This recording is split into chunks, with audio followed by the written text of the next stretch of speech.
বঙাইগাঁৱৰ গেৰুকাবাৰীত আৰক্ষীৰ অভিযান। স্কুটিৰ নাম্বাৰ প্লেটৰ ভিতৰৰ পৰা ৫০টা কণ্টেইনাৰ ভৰ্তি সন্দেহযুক্ত হেৰইন জব্দ, ২জন আটক। বঙাইগাঁও জিলাৰ মানিকপুৰ আৰক্ষী থানাৰ অন্তৰ্গত গেৰুকাবাৰী চাৰিআলিত গেৰুকাবাৰী তহলদাৰী আৰক্ষী আৰু RFT লোৱাৰ আছামৰ যুটীয়া অভিযান চলাই ৫০টা কণ্টেইনাৰ ভৰ্তি সন্দেহযুক্ত হেৰইন জব্দ কৰিবলৈ সক্ষম হয়।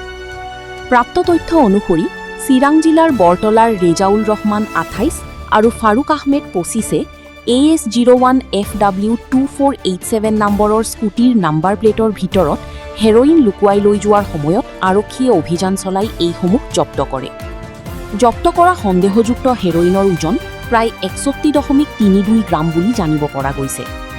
আৰক্ষীয়ে ঘটনাস্থলীৰ পৰা ২জন অভিযুক্তক আটক কৰাৰ লগতে ব্যৱহৃত স্কুটিখনো জব্দ কৰে। বৰ্তমান আটকাধীন দুয়োকে আৰক্ষীৰ জিম্মাত ৰাখি অধিক তথ্যৰ বাবে সোধপোছ অব্যাহত ৰাখিছে। News desk, Bijni first 24।